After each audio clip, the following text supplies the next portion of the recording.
The top stories tonight in Y News. Hundreds of jeepney drivers and operators will take to the streets on Monday when President Rodrigo Duterte delivers his fifth State of the Nation address. Adjusting to the new normal can be done, but it's all about making good choices according to the World Health Organization. The Department of Health clarified that home quarantining is not the cause of the surge of COVID-19 cases in the country, while the World Health Organization says it will update its quarantine guidelines.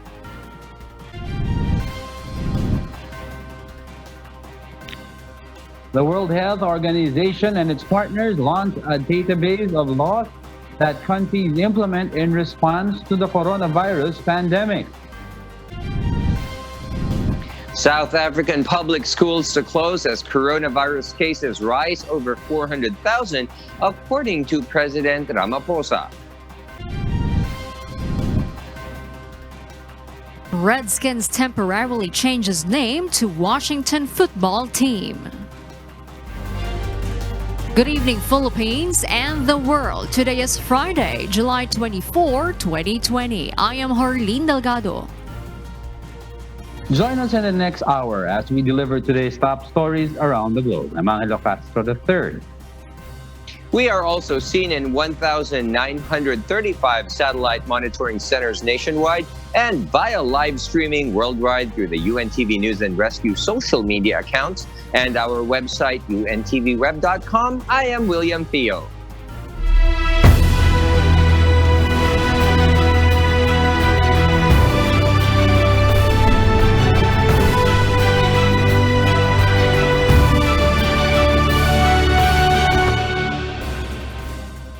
First in the news, hundreds of jeepney drivers and operators will gather at the Mall of Asia in Pasay City on Monday.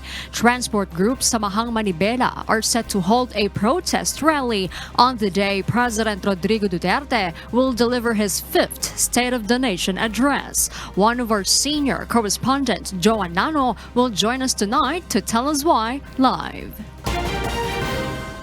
Yes, Joan. Valbuena said they want to appeal to President Duterte to allow them to resume their operations. As we know, Harleen, traditional jeepney operators have not been allowed to ferry passengers for almost 5 months now. That means no income and hunger for their families, according to Valbuena. I interviewed him over the phone and this is what he said. Ang panawagan lang po namin na makabalik na po lahat ng public transport sa kalsada. Makabiyahin na po kami. Yun lamang po ang panawagan namin kasi nakakaawa po ang ating mga kasamahang driver at operator na wala na pong makain. Harleen, from Pasay City, the group will drive their traditional jeepneys and UV Express vans going to Quezon City to meet their other transport members from Caloocan City, Rizal, and Bulacan. They will join forces and try to move the rally up to the Batasang Pambansa, where President Duterte will deliver his SONA. Arlene? Joan, are there other transport groups who will take to the streets on Monday? Yes, Harleen, apart from Samahang Manibela, Transport Group Piston will also hold a rally that will be in front of the Land Transportation Franchising and Regulatory Board, or LTFRB, central office located in East Avenue, Quezon City. Piston condemns the government's public utility vehicle modernization program, especially in the stop signs. For them, it is not fair to push the jeepney modernization in the middle of the pandemic. Piston National President Modi Floranda said that around 500 jeepney drivers among their members will join the protest. However, he assures their members will comply with the minimum health standards and health and safety standards, including physical distancing. Ang layunin po ng paglabas ng mga driver ay para ipanawagan kay Pangulong Duterte at sa DOTR na huwag ituloy yung bugos na modernization at yung plano ng pag-phase out sa mga pampublikong transportasyon. Ang pinakapanawagan nga namin sa DOTR sa pamahalaan ay 100% ay payagan na makabalik ang mga franchise holder ng mga pampublikong transportasyon, hindi lamang po mga jeep. The Department of Transportation has earlier clarified it is not taking advantage of the COVID-19 pandemic as it pushes for the PUV modernization, saying that the modernization program has been in place prior to the COVID-19 crisis. Quezon City Mayor Joy Belmonte announced last Monday, Harleen, that the Quezon City government will allow the conduct of physical rally, but if the protesters fail to comply with anti-coronavirus measures, law enforcers will disperse them. Ngayon, syempre, magiging mas stricto tayo sapagkat meron tayong pandemya. So we will be very strict in ensuring that all of these protesters or demonstrators or rallies will be complying with minimum health standards. Otherwise, we have the right to, of course, remind them or even disperse them peacefully, of course, kung nakikita na natin na nagiging public health hazard na po sila. Yes, Sardine? All right, thank you so much, John Nano, for that report. On Monday, President Rodrigo Duterte will address the Filipino nation during his fifth SONA, or State of the Nation address. The president's speech will emanate from the Batasan Pambansa with preparations underway. But not only is the venue being readied, but also the production or program. Although according to the program director, to be able to pull off another successful production, they need to address quite a few challenges. One of our senior correspondents, Ray Pelayo, will tell us why. Various camera shots and angles were noticeable in the past State of the Nation addresses of President Rodrigo Duterte. A full force of production crew made those happen. According to program director Joyce Vernal, the challenge this time around is the limited crew allowed inside the session hall of the Batasang Pambansa in Quezon City. Kapag meron kaming mga malalaking mga equipment na ganun, kailangan ng tao. So, bawas tao talaga. Okay. So, halos siguro yung mga shots namin dadaanin na lang sa bilis, ganun. Pero nakaplanta na talaga. Kasi wala na rin yung lakad, wala na rin yung ganun. Vernal added, pre-recorded audio-video materials will be inserted in the program, including the Philippine National Anthem. Although this would usually be done through live performance of artists. Video conference will be arranged from lawmakers, government officials, and guests who will not be permitted to enter the session hall due to the limited slots given the health protocols that will be implemented at the venue to prevent COVID-19 transmission. This is 5th State of the Nation address of President Rodrigo Duterte and the 82nd in the history of the Philippines. Ray Pelayo, UNTV News and Rescue. We serve the people. We give glory to God. President Rodrigo Duterte orders an investigation on the Philippine Health Insurance Corporation. Our Malacanang correspondent Rosalie Cos explains why. Presidential spokesperson Harry Roque confirms President Rodrigo Duterte is aware of the corruption allegations against Philippine Health Insurance Corporation or PhilHealth.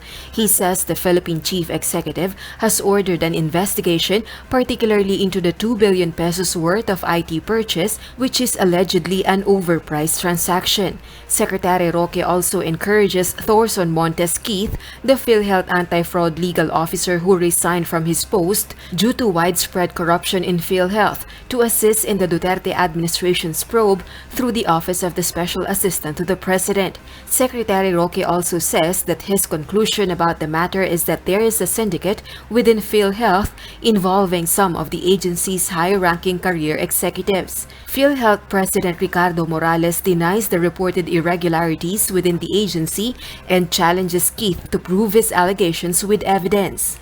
Rosalie Cos, UNTV News and Rescue. We serve the people, we give glory to God. Various groups and organizations will push through on their protest actions to voice out their concerns on pressing issues in the country on the day of President Duterte's 5th State of the Nation address or SONA on Monday. Because of the ongoing threat of COVID-19, adjustments will be made in the activities. A program will be held in front of the Commission on Human Rights along Commonwealth Avenue in Quezon City, which will last for 2 hours from 10 in the morning to 12 noon. According to Bagong Alyansang Makabayan or Bayan, they will strictly observe health protocols, including physical distancing and wearing a face mask throughout the protest actions. Right now, sa tindi at sa sama ng sitwasyon, kailangan talagang magkaroon ng physical protest. Pero syempre, limited, hindi katulad ng dati at higpit na pinapatupad yung mga health protocols. Meanwhile, this year's burning of effigy will be different. Unlike the traditional effigy burning, which is one of the highlights of previous protests, this year, the protesters will be using a virtual effigy.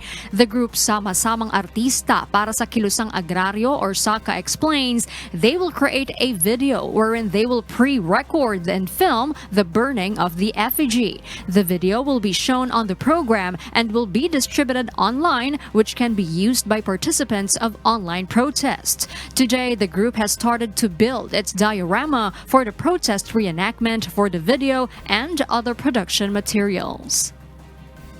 So yung diorama magko-consist ito ng mga maliliit na parang paper dolls ng mga protestors. So minamock up natin yung protest rally sa Commonwealth, tapos gagawa tayo ng illusion na tumutungo sila sa batasan. So susundan ng camera yung crowd hanggang sa dumulo ito sa malaking effigy ni Pangulong Duterte. Meanwhile, Kabataan Party List is also calling on those who want to donate face masks, alcohol, food and water, and transportation expenses as support to the protest. Meanwhile, PhilHealth President and CEO Ricardo Morales has denied claims that some officers of the agency have resigned due to corruption in the agency. This was his response following the revelation of a source that 3 PhilHealth officers have stepped down from post out of disgust after a shouting match in a virtual meeting where the alleged corruption was discovered. The source also provided a copy of the resignation letter of PhilHealth anti-fraud officer lawyer Thorson Montes Keith. There, he cited reasons for resignation, which include his opposition against the mandatory payments of contribution by overseas foreign workers, which he believes is unconstitutional or not part of the universal healthcare law. Another, he says there was a rampant and unfair promotion process in PhilHealth, which should be thoroughly investigated by an independent agency. The lawyer also claims that his salary and hazard pay have not been on time when he started to investigate officers of PhilHealth. And Attorney Keith believes there was a widespread corruption in PhilHealth. In today's episode of Get It Straight with Daniel Razon, Morales says he has yet to receive the resignation letter, but he believes that the lawyer did it out of hatred when he denied his application in some key positions. According to Morales, Attorney Keith's position as anti-fraud officer does not exist. Morales says Keith works in his office as a contractual employee under the Special Concerns Unit. It is a position of trust and confidence which I do not have in him, and so I denied his application. So that could be the reason why meron siyang ill feeling or spite to come out with this stuff.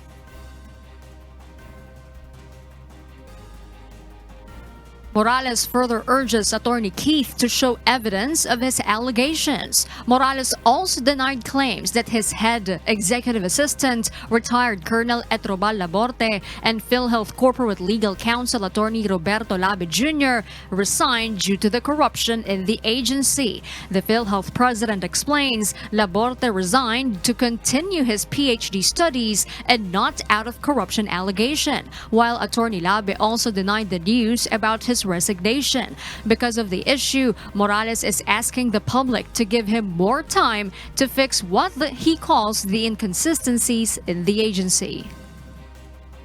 Hindi naman siguro accurate na sabihin na squeaky clean, na malinis yung ano. But it is a challenge. And it will not happen overnight. And I'm not making excuses. I'm just saying na give me more time and then I will fix it. Following this, some senators are now pushing for an investigation on the alleged corruption inside the agency. Senate President Vicente Soto III says there must be a full-blown Senate investigation on the issue. Senators Christopher Bongo, who chairs the Committee on Health, Risa Hontiveros, and Joel Villanueva also support the move to probe the agency. Senator Panfilo Lacson, for his part, says he will file a resolution next week calling for an inquiry by the Senate Committee of the Whole. The lawmaker adds the inquiry will be one of the Senate's top agenda when the second regular session of the 18th Congress resumes on Monday.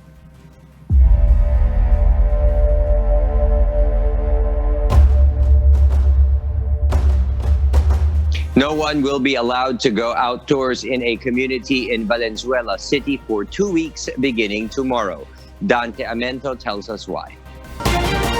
Due to a high number of COVID-19 positive cases, Bagong Kaunlaran community in Barangay Paso de Blas, Valenzuela City will be placed under a 2-week lockdown starting midnight of July 25 until August 9. Of the 400 residents swab tested, 170 yielded positive or more than 42%. Barangay Councilor Norberto de Guzman Jr. says there are 500 families residing in the area. No one will be allowed outdoors.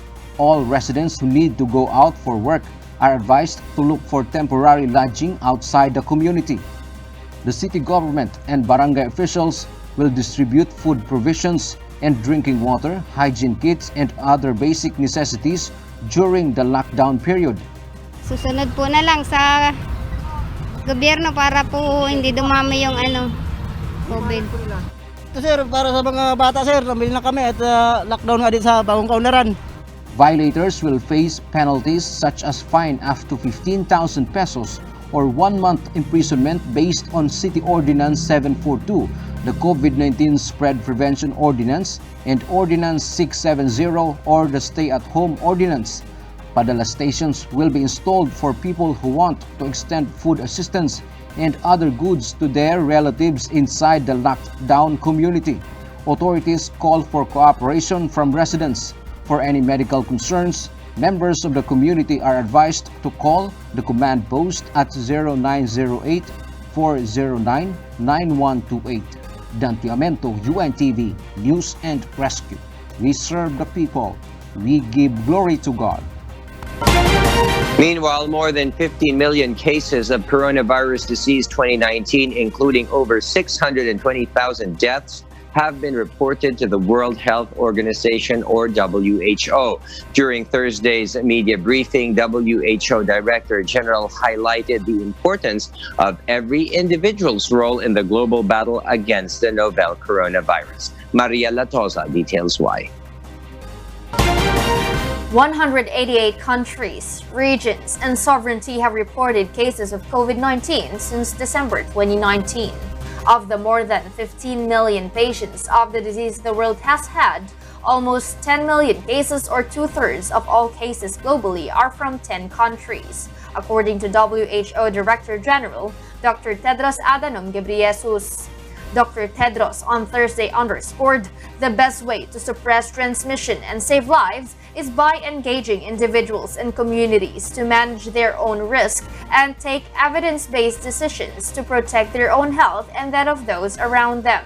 He also warned anew there is no going back to the old normal. The pandemic has already changed the way we live our lives. Part of adjusting the new normal is finding ways to live our lives safely. Dr. Tedros explained that living with the new normal can be done, but it's all about making good choices. It may not be your life, but your choices could be the difference between life and death for someone you love, or for a complete stranger. Don't expect someone else to keep you safe.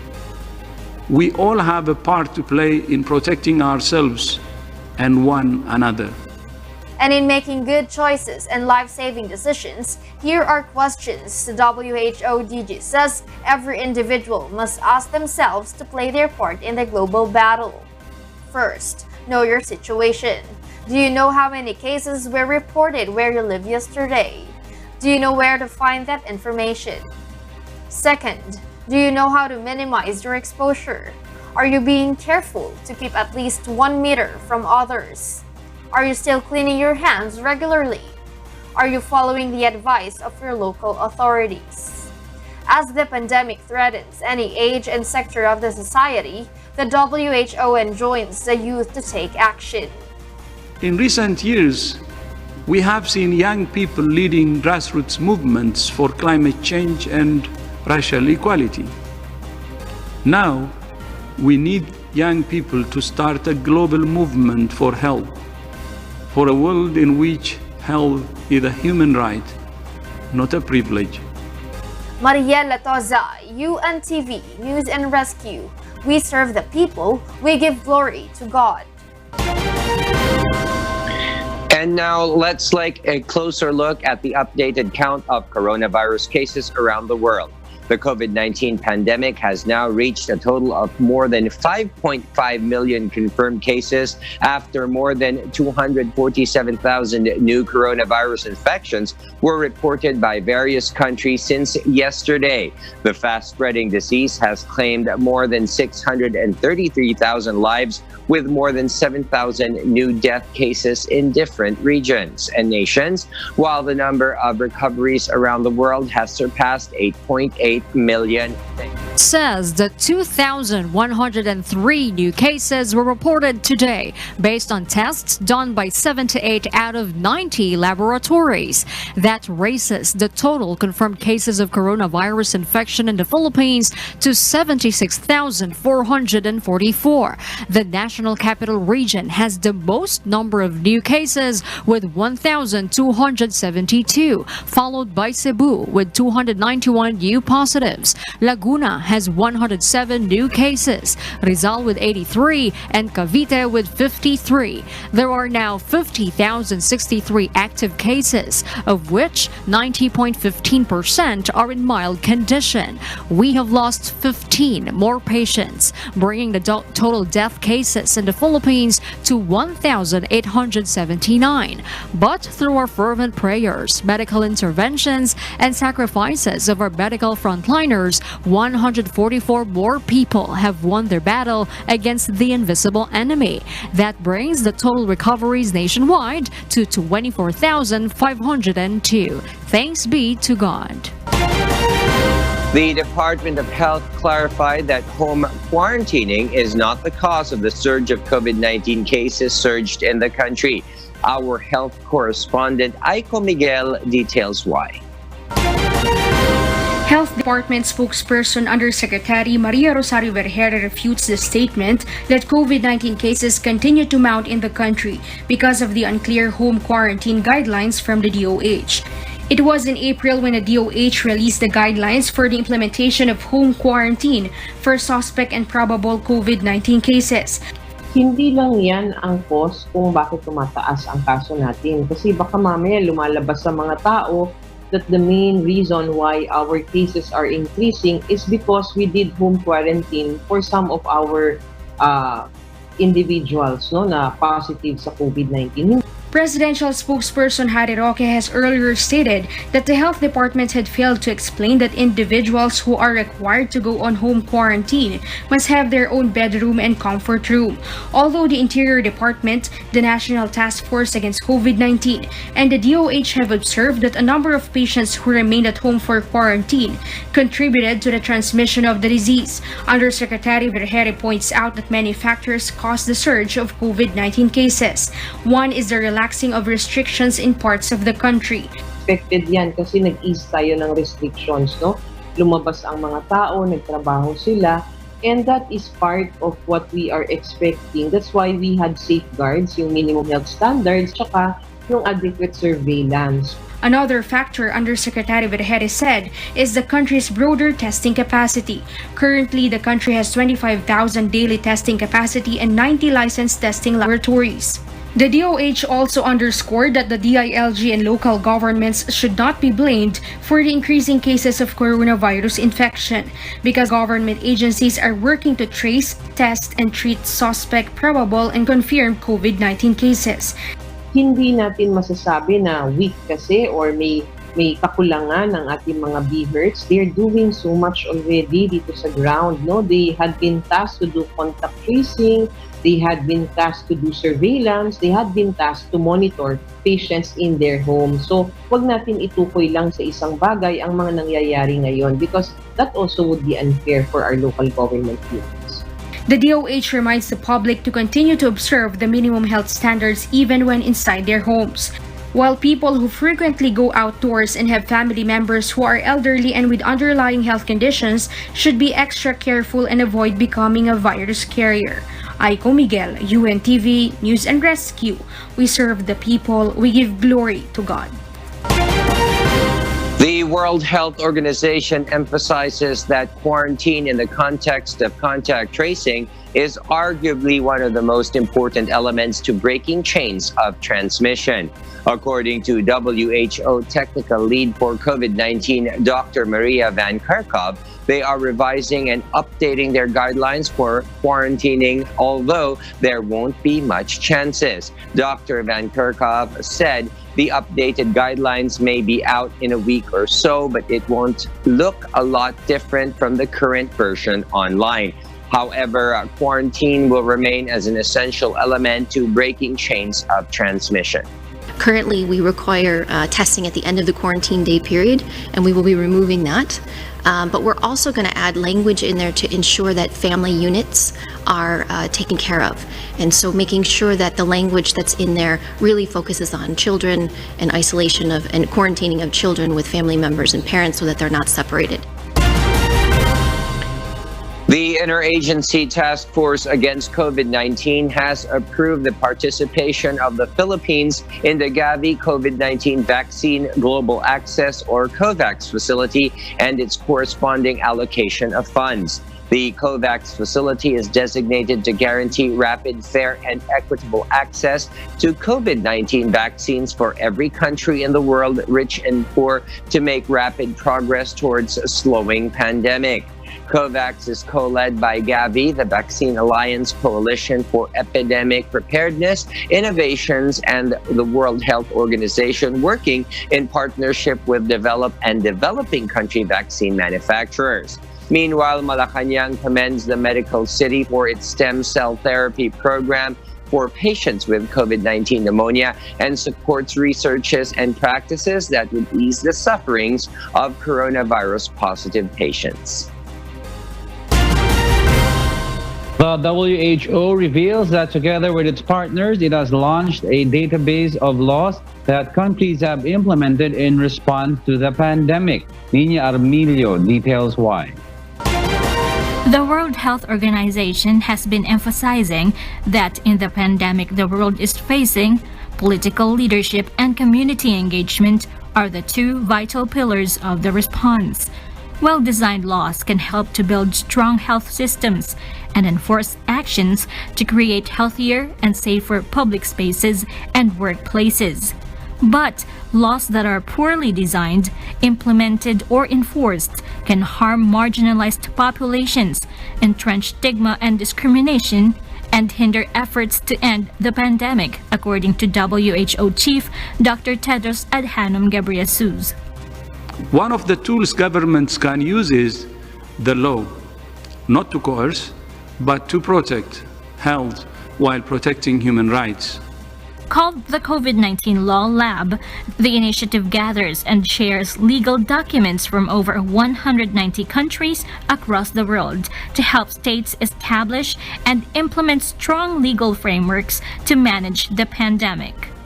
It includes state of emergency declarations, quarantine measures, disease surveillance, legal measures relating to mask wearing, physical distancing, and access to medication and vaccines.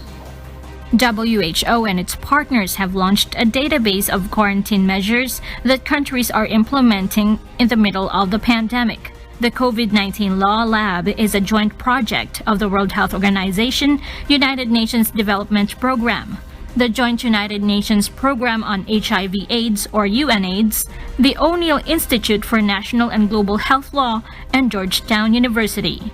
Dr. Tedros says the database will continue to grow as many more countries are added. Nino Armilio, UNTV News and Rescue. We serve the people. We give glory to God.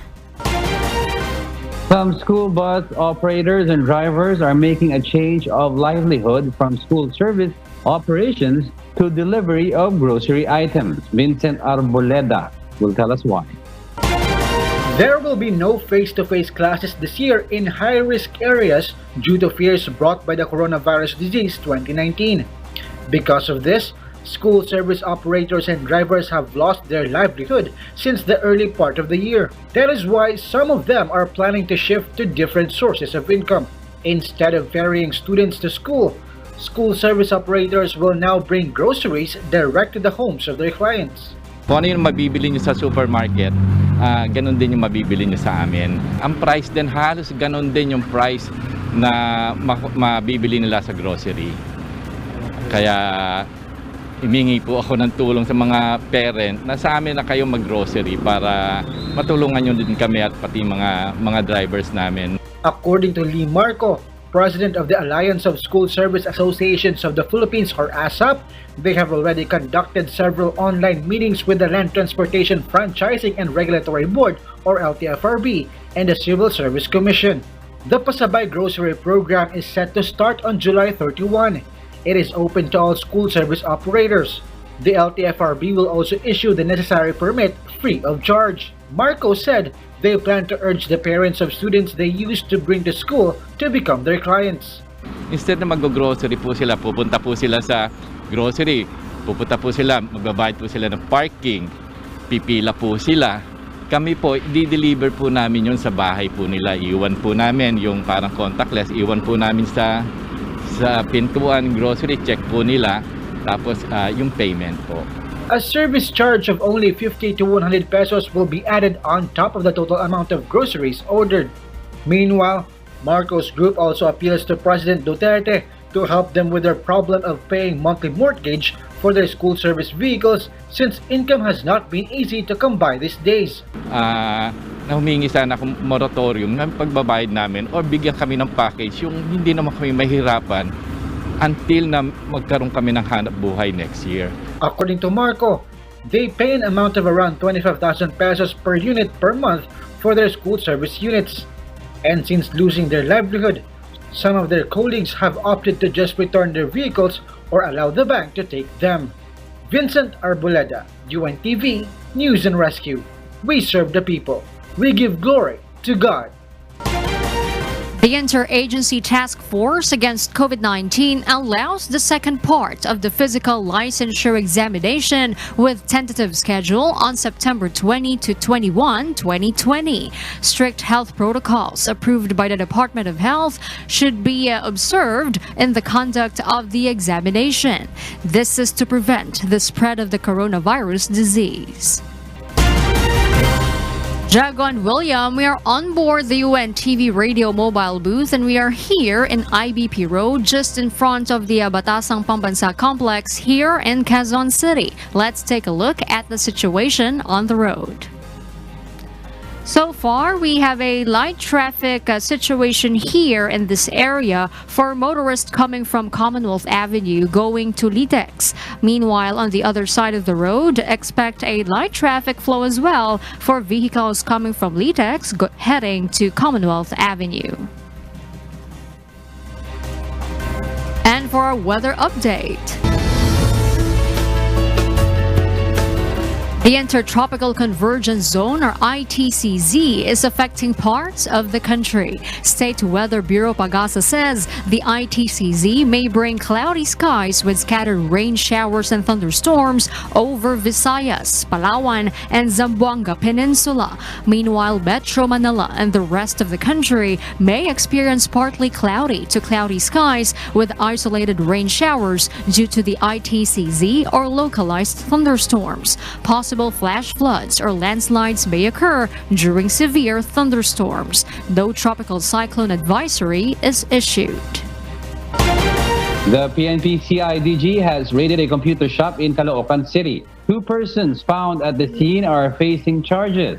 Our police correspondent, Leah Ilagan, details why. This video shows a woman busy working on her desktop computer, making her certificate for a rapid antibody test result in TJ Computer Shop, Barangay 177, Caloocan City. A certificate made in this computer shop is sold at 500 pesos. But the PNP Criminal Investigation and Detection Group or CIDG says this certificate is fake. After receiving several complaints about this fake document, the CIDG conducted an entrapment operation. Nagkaroon kami ng entrapment operations. May isang operatiba namin na nagpanggap na kukuha at nangangailangan ng rapid antibody test. At yun nga, sa halagang 500 pesos, hinintay niya yung resulta. According to Armamento, such activity is highly dangerous, especially if the COVID-19 test result indicated in the certificate is altered in favor of a client. Na-identified namin kung sino yung, kung kanino yung clinic yung kanilang ginagaya. So through our coordinations, sinabi nung may-ari ng clinic na sila mismo ay apprehensive din nung malaman nila ito dahil maapektuhan of course yung kanilang pagsiservisyo. So kaya naman ay nakipagtulungan din sa amin yung One Rod Medical and X-Ray Clinic na nandun sa Katipunan namin yung Quezon City. The CIDG has filed cases against the 2 suspects named Angelica Arino Deliola and Giselle Roldan Mohad. Sila ngayon ay naharap sa kasong paglabag ng Article 171 in relation to Article 172 of the Revised Penal Code. Ito yung falsifications. Kasi nga, nagkaroon ng alterations, inalter nila yung date and result ng examinations. Pangalawa, yung paglabag sa Republic Act 11332, ito yung reporting of communicable diseases. And then yung city ordinance ng Quezon City kasi nung amin silang investigahan, wala silang maipakita na permit to operate. The CIDG also warns individuals who conduct illegal activities taking advantage of the coronavirus pandemic. Leah Ilagan, UNTV, News and Rescue. We serve the people, we give glory to God. And for the news abroad, here's Jovic Burmas live from the United Kingdom. Jovic, good evening. What have you got for us tonight? William, today UK Prime Minister Boris Johnson described the COVID-19 pandemic as a very nasty thing for the world to contend with. I will also tell you why South Africa closes its public schools and why the WHO chief dismisses US Secretary of State Mike Pompeo's comments on WHO-China relations as untrue and unacceptable. Jovic, tell us why. Prime Minister Boris Johnson announced on his second visit in Scotland since he took office as the leader of UK government last year that the country's response to the coronavirus pandemic shows sheer might of the UK Union. This comes after recent polls conducted in Scotland suggested a striking gap between Mr. Johnson's approval ratings and those of Miss Nicola Sturgeon, Scotland's First Minister, which appeared to have prompted the UK Prime Minister to make a second visit to the north of the country. The Scottish National Party, or SNP, has however seen Mr. Johnson's move was in a panic about the rising support for Scottish independence. Mr. Johnson reminded people in Scotland the work of the military and of the Treasury had proved the merits of the Union, where 900 Scottish people benefited from the coronavirus job retention furlough scheme who might have otherwise lost their jobs. An additional funding of 4.6 billion sterling pounds was also being provided to the Scottish government. This as a result of the government's coordination efforts and Mr. Johnson's pledge to be a Prime Minister for every corner of the United Kingdom when he entered Downing Street July last year. UK Prime Minister noted the 2014 independence referendum was a once-in-a-generation event and not enough time had passed to attempt another referendum. He added that the Union is a fantastically strong institution that helped the country through thick and thin. Mrs. Sturgeon, however, criticized British Prime Minister Johnson's constitutional argument in championing and celebrating UK's response to the pandemic, which she deemed to be inappropriate as thousands of lives were taken by the virus. Also, Prime Minister Boris Johnson said today he thinks the country would be through the coronavirus crisis by mid-2021, but feared there may be a second spike that could overwhelm the health service. While touring an East London doctor's surgery, Johnson was also heard to say people who oppose the use of vaccines such as the one for measles, mumps, and rubella or MMR, so-called anti-vaxxers, were nuts. The Prime Minister described the COVID-19 pandemic as a very nasty thing for the world to contend with, and that tough times lie ahead in dealing with the virus and its economic fallout.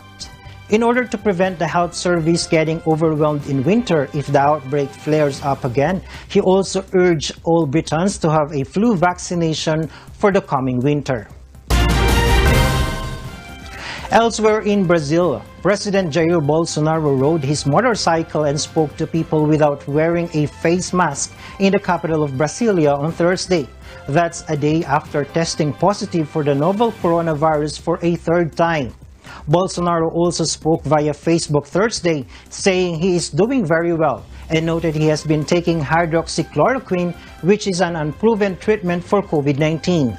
On Wednesday, Bolsonaro took a third test for coronavirus since falling ill on July 7 and yielded positive yet again. South African public schools will close for 4 weeks, President Cyril Ramaphosa said on Thursday, as confirmed coronavirus cases rose over 400,000. Ramaphosa said it was important that schools did not become sites of transmission at a time when the country's coronavirus infections are rising at one of the fastest rates in the world, now at number 5. Ramaphosa said public schools would close from July 27 until August 24, apart from grade 12 learners who will take a 1-week break and grade 7 students who will take a 2-week break. He added it had been difficult to reach consensus in consultations between the government, schools, parents, and civil society on whether schools should be open during the pandemic. The current academic year will be extended beyond the end of 2020, and the government will continue to offer meals to learners from some poorer schools during the break. South Africa shuttered schools when it entered a hard lockdown in late March. Let's now take a closer look at the updated count of coronavirus cases in countries worst hit by the pandemic. The United States of America has surpassed the 4 million mark for its confirmed COVID-19 cases, while recoveries number more than 1.2 million. Brazil, with its president still testing positive for the disease, has close to 2.3 million cases. On the other hand, the death toll in India, which has the third largest caseload, has surged past 30,000 today. Meanwhile, the countries that have not reported COVID-19 cases so far are Kiribati, the Marshall Islands, Federated States of Micronesia, Nauru, North Korea, Palau, Samoa, the Solomon Islands, Tonga, Turkmenistan, Tuvalu, and Vanuatu. WHO said Thursday that U.S. Secretary of State Michael Pompeo's latest comments on the relations between the UN health body and China is untrue and unacceptable without any foundation. Speaking at a regular media briefing, WHO Director General Tedros Adhanom Ghebreyesus said that the sole focus of the WHO is on saving lives and that the organization, according to a Bloomberg report quoting sources who were present at a private meeting between Pompeo and a group of UK lawmakers in London on Tuesday, Pompeo alleged that firm intelligence showed that a deal had been done to get Tedros the job of WHO Director General, and that this had resulted in the deaths of UK citizens from coronavirus. Other WHO officials attending the press briefing also refuted Pompeo's remarks and expressed their support for the organization as well as for Tedros. And the comments are untrue and unacceptable, and without any foundation for that matter. One of the greatest threats we face continues to be the politicization of the pandemic. COVID-19 does not respect borders, ideologies, or political parties. And I have said it many times, COVID politics should be quarantined. And those are the reasons behind the news here in the United Kingdom and in other parts of the globe. Back to you, William. Thank you, Jovic Burmas, reporting live from London, United Kingdom. Stay safe. Paris Saint-Germain will resume their quest for the quadruple when they lock horns with Saint-Etienne in the French Cup final today and the first professional match in the country. This comes after a 4-month hiatus due to the COVID-19 pandemic. The showpiece match will take place at a 80,000 capacity Stade de France in Paris and will be attended by French President Emmanuel Macron with only 5,000 fans allowed. France is the only country among Europe's 5 biggest domestic soccer leagues to let spectators back into match venues. Stadiums lifted the closure measures, which were put in place in mid-March to curb the spread of the novel coronavirus, and the 5,000 fan limit could be eased later in the summer with the new season due to start on the weekend of August 22. The National Football League, or NFL's Washington franchise, will be known as the Washington Football Team through the 2020 season. This is according to the club as it chooses a new name and logo. The franchise announced earlier this month that it would drop the team name Redskins, which is widely perceived to be a slur against Native Americans from its name after 87 years amid a widespread reckoning over racism in the United States. The club said it would go by Washington Football Team while it weighs its future identity. It encourages fans to use the new name immediately, with the team's season set to begin on September 13 against division rival Philadelphia Eagles. The decision to use Washington Football Team for this season allows the franchise the ability to undertake an in-depth branding process, the team said in a statement. Netizens are in awe with the outfits of the day of a couple in Taiwan who own a laundry shop. Nina Armilio will tell us why. Many people strike a pose for the camera when they are wearing their favorite clothes, or apparel with sentimental value, or that which brings back good memories. OOTD. But in Taiwan, an old couple who own a laundromat does it differently. They don the clothes left unclaimed by customers.